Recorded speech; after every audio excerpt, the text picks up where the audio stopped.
Balimao Anyokma, bien jeudi 9 mars 2023, ni message tellement de urgent. Mogo ka transition demain aye name, c'est très important. Bien jeudi 9 mars 2023. Un d'abord, Anyaba la journaliste de Obeka Bo, soi-disant journaliste, je ne sais pas. Obeka Bo, et réseaux sociaux ou dans les journaux kono. Ka ko M5 mogo beka nommé primature là, yaro ni M5 to fera droit do te chino. Ou kelebe ka M5 ke nyugun ton fedi. Bon iba on debe ka bo ka premier ministre Choguel critiquer pendant que Choguel be ka Mali kuna wulu Qatar. Ou be ka kelewre séance singro. Ay namede. Ou be ka kelewre séance singro. Awa mena u chogoya fo nyana bi yaninga do la flo. Mena 6 bara kuma do difo. Ou te ka foko M5 a. Awa asimi yere di M5 yi. Ni surasi be M5 de awa ibeka be mina domina M5 de farala surasu ka kata ibeka mine contre ku kumbise ka kew awa u klare surasu re fana tla kana ko ne bini parachivi M5 e kalo joli ga be kenema e awa mani kuran be ka jabe ka joni esprit M5 de fana yede bandaw gene bara damnere ni M5 de l'esprit M5 ne se ku tungara bokono bel de cerveau bokono mugo chaman bokono esprit M5 de M5 atinata dépôt de tarabala dien benya bora Mali fait parce que M5 kele qui est tieri munu me namara la M5 kono be wera ira diena mais munu kuma sobe la mala ala uru sankorota premier ministre Choguel fait partir bel le cerveau fait partir Sekutungara fait partir au esprit M5 de o de barabe ka keno de bi awa ni nu mogo be na fana kibe ni nu fara ku bonyo na billahi Mali jugu folo o te wudi pendant que Américains ni Français ni Européens be ka fara ngonga Mali ni chamana contrôle aw ni alache na obi tien klama aw kanga o siga ko media kri kraula ka be M5 na guside aba fo Choguel a donda de ko politicien mona fo de ou ba ke en fait de atana nga tien do fo nyana Mali chilla politicien do ronte kuy Mali den folo me Mali trahi o yo sorasidi o Moussa Traoré di politicien folo ma Mali trahi de sorasidi Mali trahi o to de ko Moussa Traoré a kureta fefe kera na bora asimita la a bekera jigila tege de Malima Moussa Traoré ta kera jigila tege Adete ta kera jigila tege Sanogo ta kera jigila tege ali activiste Mali chili a bebala ne enta fo ngone votra be ka ne manta dugu donc ay fara ka bo mogo la akana fo parce que c'est des gens ou moi M5 keleke ou ekeleni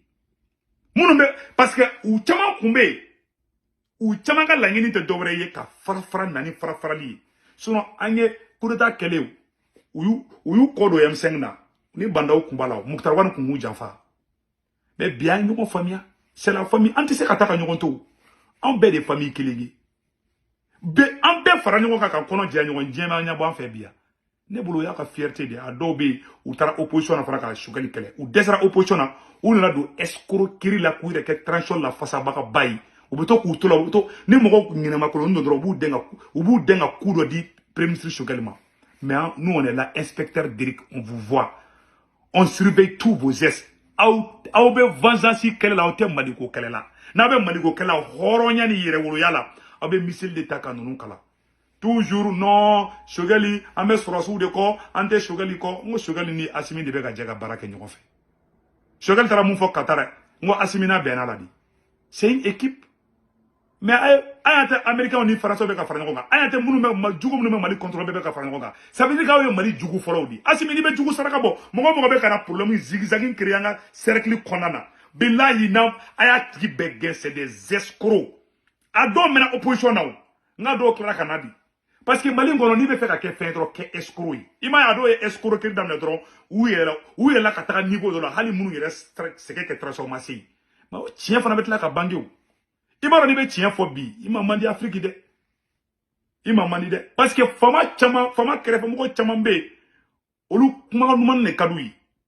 bon mo ngoni finu flende mo ngoni fin jugu ye mo fladi mo ngomi tika nyumu ya kele fo o yi jugu flo mo ngombe i sugaro dongo do ata fina yal don kele kika ni mai o yi escroc katpilli o mo fladi jugu mo ngomba fi me kan ni kan ni mamugu mo ya ba fuko ni mai o de be fe kanya bo anto de fe bo antanga ma do de ko be la ba tien de ma munu me panga prutila o te ben fait don be kala o be tu vrai couleur fana ira C'est des gens infiltrés parmi nous. Moi, je vais n'amber sur la sous de fente, car ça fente M5 fait. À d'autres fait les M5 toi parce que M5 nous n'a bon. Ou kumbe, fanga koro moro quoi, M5 nous n'a bon de. Ou to fait. Bon, ou ba don fana nous, toi, ka M5 kele nous mana greffe fanga là. Ou bien mangouya so. Si ça, ou bien na vous ka fanga supporter, mais en réalité, ou bien faire vengeance, ou bien vengeance kele l'angolo de la ancienne. Ni a chama fana gerali soro parce que par relation parce que mali fuen chama wodi o erreur nun kera me entra nda do lula a do fana nana par escroquerie a do ma M5 keleke awa iba mo fefe fana yi ibita soro ma M5 keleke ou ma révolution fansique ou shibeke système mo de ko yele mana do kera dia so ko ni dugu ja do kera révolutionnaire sono be na ni farali commando ou mo parce ou be mo la nyaka di ou ba ke fo ka damatene ou bali mogo don un coup de poing kasoro be mogo qualité kilini tu vous en ba fa mogo de bena transition kono akara transition supporter mogo de bena koné be so asu fait ou be ne be karsa fait nous sommes tous des soldats awa fana c'est un pouvoir civilo militaire aya kolosa tibula de c'est des espions c'est des escrocs c'est des espions c'est des escrocs aya me fi atibula de mogo mena kombe karsa de fente karsa fait sinon bien be kadiou et Chelsea te bola ka surasu défend. Chelsea ma boka boubou ma défend. Ambe be nyogon défend on des union am mogo ben là. Et États-Unis ni France ou betike di le nyogon mabi. Djugo munu me ka transfer bet mais aw ni ala che oh hina djumbe be awla. Asimi kolosi ni mogo nuna de. Mogo munu me na kele fou créer les jalousies incessantes là. A te marché de politique kala ni fenga na ma kolosi la bila o bena problème créer. Ima e djugo farale mebi. Muna to djugo farale mebi. Ni mogo krikra munu man singoro nu be kana ni zinzani ye. Kouke diagoya transition supporter ka to ka problème créer ka mu yere mo be plano galon noro la ne se butu ngara la ne ben kungulo mene galon noro la ne la ate sora su fe ave fe la campagne de sogal be fe ka président galon su be yere wulo galon me noro yere wulo galon me do si butu ngara la bo nyamo ko man famia nyamo ko bolo anto lu fe ma ambe mali ambu fe ka teme diebe mais ba don ko be la ban tien de ma awa antanga me ni jela ima o be jaja joli bebi muya to bi u jaja joli bebi ala de kawji me ga kuma chiwamna ala ja rasa halu te sramble folo ku be sram parce que an kun benendo mais munaw ja jole me bi parce que nyabala escoro bana des faux supporters ou ma transition soutenue faux ou nyabal parce que ou viennent juste pour que karan farafradi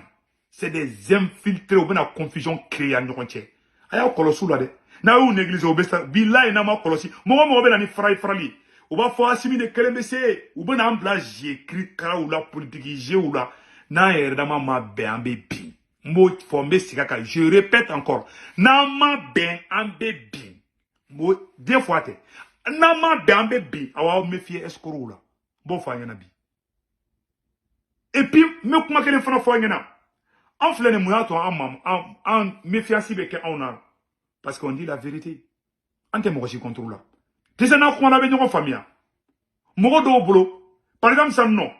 Ni kelaina do be nya mogo do gushi wala sa ka war sorodi. O mogo bi. Mais do bolo ko be kelendi. Ima benye mogo ate ben, ibita sora bora du de ni kono. Chacun est l'image de sa famille. Anga du kono anga du ga bonne. Lai ne bora du ngono. Wallahi ne benga gacha ne benga konti alinta do nta ne benga batindi be ndanda do tola nkoujem bi akacha keme flan ko donc be j'ai vu en paix benindu anan que la sanida do la ni fait nous en paix jeki kele on est comme ça non moi j'ai grandi comme ça mais moi je vais pas comprendre en bébé transition kele wona mogodo ibaro mogodo yere de bora dudo kono quoi ou chia yere de main quoi c'est la pire vérité ou t'es bien fait ils ont quitté ils sont nés dans le faux Fate tien fo bate tien fo be mo chwala karabu galombe tege be mo un digelembo fauna o mo den qualité ni mana gere ali fait au buka virus ou ala ben tise kana ou tise ka nyoni parce qu'ils sont nés dans la haine ils sont nés dans le faux au boloko faux de tien e ma do be no ali wati mina ne kutse kutu ngani surasu ku mandi banda ko kabe kureta ke surasu la ne bora ka surasu defa dogo o yo war di se kutu ngarama abaro den qualité mo munu ya ma fa bede au lieu maouye mamunu mona dans les faux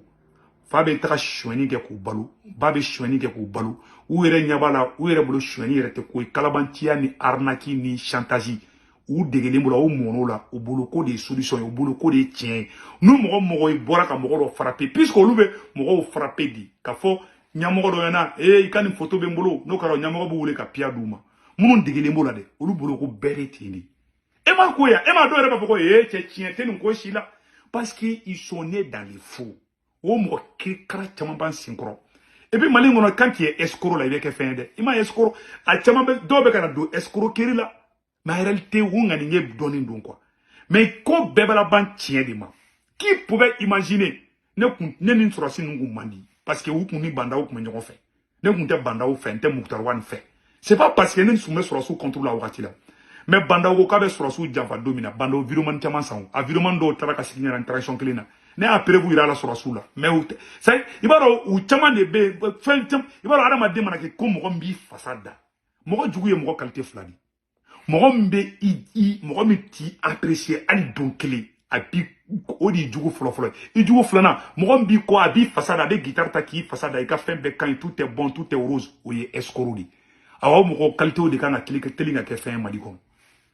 parce que fama a chamagila e ka le fasada e ka fa i ka i no i kan kan ubi ka sagenu mene ki ka surtout nettoyer ka mo krofier ka nafiya nonke muye tien muti e ma galon norla ne se ko tungara kane manguya galon sugu ben norla fo me kasa do la mais ko be la ban tien de ma ne se ko tungara de fo ne nkale courant la ngone te ni transition mo ko kelen ta contrôle a video be ali chini awambo kalinga kilinga ne mburu la courant ga nte muri boko ni contrôle nte jaw contrôle nte wage contrôle nte ube kadinye quoi ube kadinye suma ne fe kuma fo ne ba do mani mo mi ne ba dabla al khilif na est-ce que ben la ka mo critiquer parce qu'à un moment na an manga ñogon critiquer ben de kañ an ye fendo e bi ñe chaka ne bo faali vidéo man be na ame woro na bi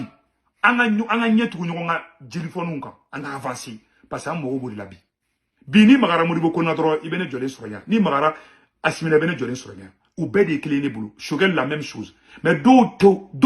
ma mono y quoi do Shogel la même chose mais do ma mono y quoi. Donc, c'est-à-dire ils sont nés dans la haine, dans la division, ou quelque chose comme quoi. Ananya ke bila ou bet la kabnani splendoyer, donner le botro ou galon noro sugenda ou galon noro morola. Ils ont la haine, la rage. Au moro bana quoi. Au moro kalte ou tseka jamana jo. Ah bet la transition nyamoro bet la ka bedon. Tane nya fait. Yara Amérique ni France fara ni ngabi. C'est pas petite affaire de. Awa moko munu mbawla nu te ben fa o mifio morola. Aka kumana do ye na do be gouvernement ni fond ko be ka nani division ay kangar dawi parce que mo ndo bo halu kono nan na mo do ba yere krefe ay kangar dawi ka dabla mo ko sikelen se kamali njo be ka tien fo nyana billahi na be parce que na figi escoro be na fode he ti ay ni mo bawla parce que baro mo afrique bi he ti al ni karsa borla nous on avance quoi u yere ka termu yere ko nye nyok sekeli mo boro fanyola ko fo itaba ni sekeli ngi bola ka tia ibi borla ngulu joli la bayna. C'est l'union qui fait la force. Il m'a dit que vous avez fait Mali konani Mali kokan. Donc on est fan en faranyoga. Maramana kan fonde M5 manganade. Il a fait M5 ni makeleke. Aka boum mana kan nous konanga jamana janga bo wokron nga fola. Les débats des caniveaux nga bo konana qu'on construit ce beau pays. Ce n'a be peut-être nyamoro de ta don puisque nyamoro chamambe ou fasanda ou de kadui. Ou te chamambe ni kumana doron ika doko tout est bon. Il can plaigner au décara pour escroc na do là escroc na do là aller pays avec ina et pas faut qu'on mene fini mais quoi qu'il soit de moi mena et qu'elle avec la katara terigo fna tukuni c'est des escrocs au mugobana donc ambo fana ambe transition fait ni wati ni ngani ngono alni mo fait transition kono begi nyama inyechi ko chamaka anga ko ke sokono kunu yanga réseau boala onega conseil ko fo bela jelena anga bekala ambe kan tege di nyoma anga blankuna c'est un pouvoir civil militaire wan kono jaino na en konan juga do nyona nama biaka shibon teke kono awana be mo fana kila kibe kimnane ke kibe zigzag ni ke transition kono itake asimila itake shogalla itake sekutu ngara bila ba kira wan transition bina en fait be ka supporter numa en bega yiko kila ka shibon teke kono aya yo munke karafina ka mogola aya yo munke Samuel Donna ante fo kan soro de na bila italla nunu tantui be ka cheni fanyana Djougou sono djougou imu pe farale ni sono djougou karale parce que nyabala escoro de ka yere ma bla ngona c'est la pire vérité ou nyabala bem sem clan be anga bo clan ko ni fombela ne be ka chien fa yana de an k'an kɔnɔ jɛya ɲɔgɔn ye qu'on travaille dans la sincérité o dɔrɔn de bɛ jamana sɔrɔ n'an taara ka ran disperser dɔrɔn jugu bɛ s'an na ala ka hɛrɛ kɛ mali